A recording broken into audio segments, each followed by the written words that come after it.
Pemirsa, industri penerbangan komersial tahun ini mengalami peningkatan penumpang signifikan dengan laba total secara global mendekati 1 triliun dolar Amerika Serikat. Tapi akibat tingginya inflasi, margin laba tetap tipis. Persaingan pun memanas antara maskapai penerbangan. Berikut liputan Nova Porwadi dari VOA. Satu lagi maskapai penerbangan meramaikan dunia penerbangan komersial di Amerika Serikat. We are launching Bark Air, which is a service for dogs of all sizes, as you can see, and their people to travel long distances. It's a first-class experience for the dog, a business-class experience for people. We cater everything to the dog, trying to lower their anxiety and their stress so they have the most comfortable, fear-free experience on an airplane. Bagi anjing kecil seperti Billy, seekor corgi, terbang dengan pesawat komersial umumnya tidak menjadi masalah. Tapi tidak demikian untuk anjing berbadan sedang hingga besar. The idea is over 10 years old, and I came up with it for my dog Hugo, who's a Great Dane. And Great Danes don't fit on commercial airlines very well or in duffel bags, and so I was unable to travel with him long distances and had the idea that there should be an airline that caters to dogs of his size and of this size to travel with their people in comfort.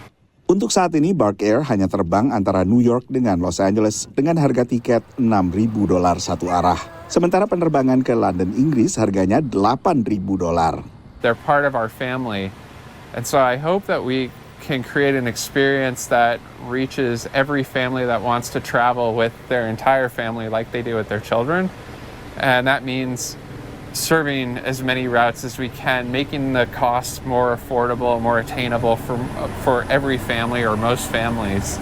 Di tengah tingginya laju inflasi, perjalanan wisata, termasuk menggunakan jalur udara, memang tak banyak berubah bagi konsumen Amerika berpenghasilan menengah ke atas. Tapi tidak demikian bagi konsumen menengah ke bawah, menurut pantauan konsultan CoStar.